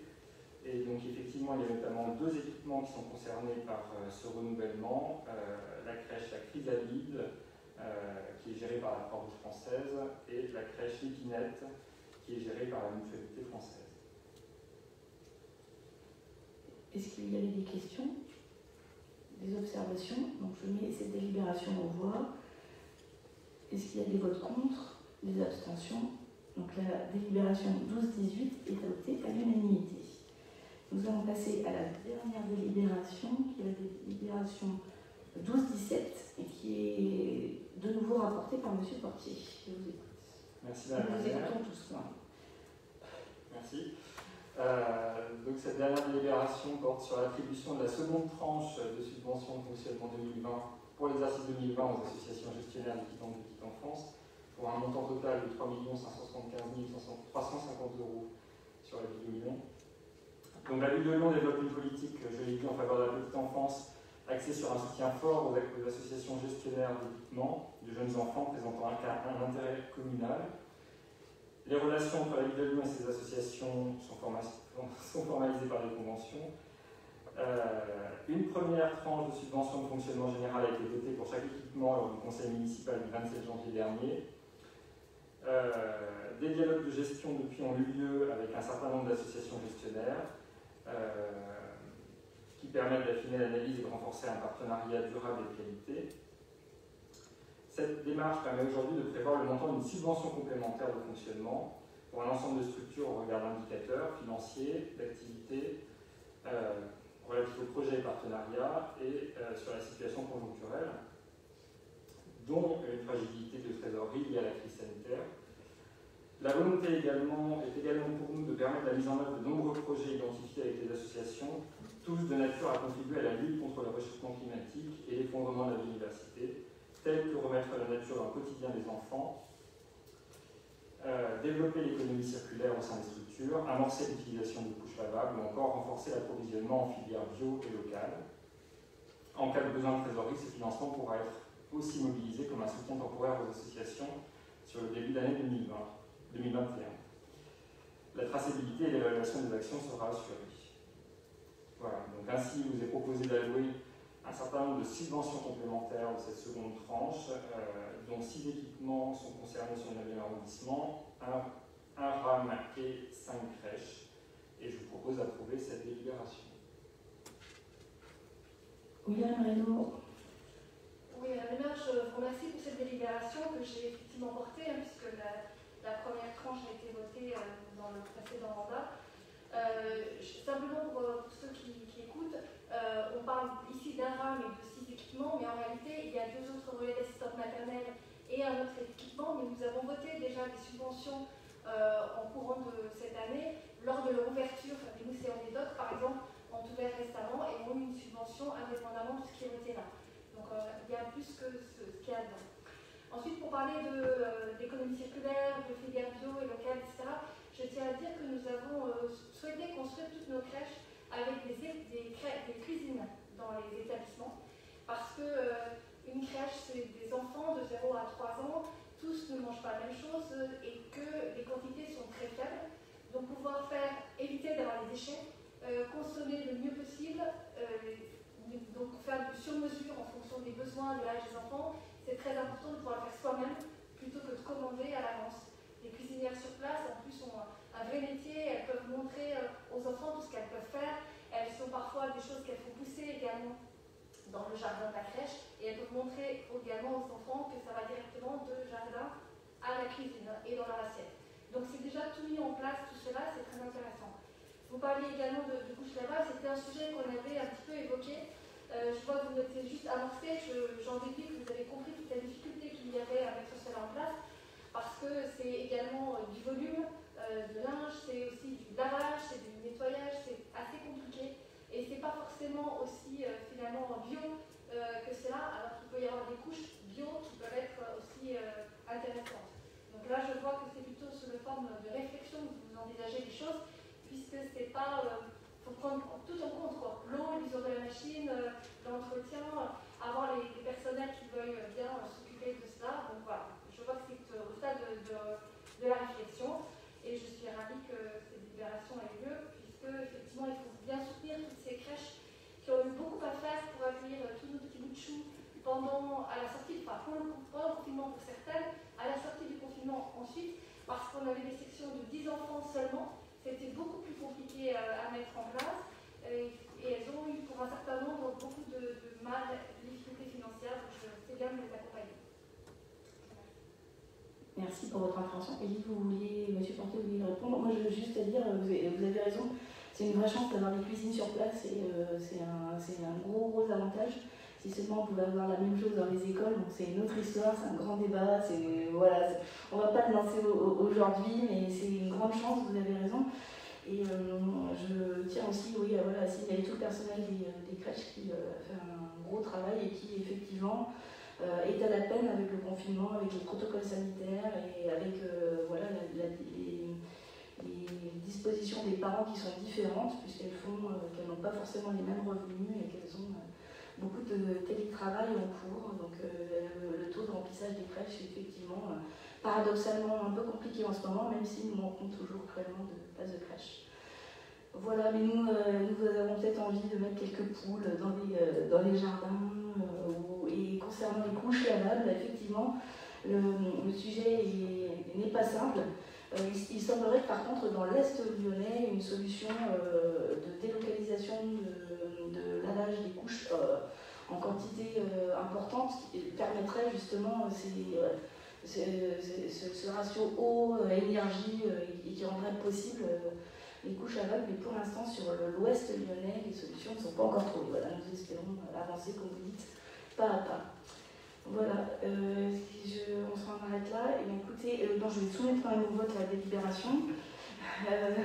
Donc, est-ce qu'il y a des votes contre, des abstentions? Et donc la délibération 12-17, la dernière délibération de ce soir, est donc approuvée à l'unanimité. Je vous remercie toutes et tous pour votre attention dans ces contextes si particuliers. Les consignes étant donné de repartir chacun son tour, pas en gardant toujours une distanciation sociale, et on vous tient au courant pour la mise en place du prochain conseil en vidéo, ce qui serait effectivement plus simple si nous restons dans ces conditions compliquées. Portez-vous bien, prenez soin de vous, respectez le confinement le plus possible, sauf cas très important comme ce soir, conseil d'arrondissement. Bonne soirée à tous, au revoir.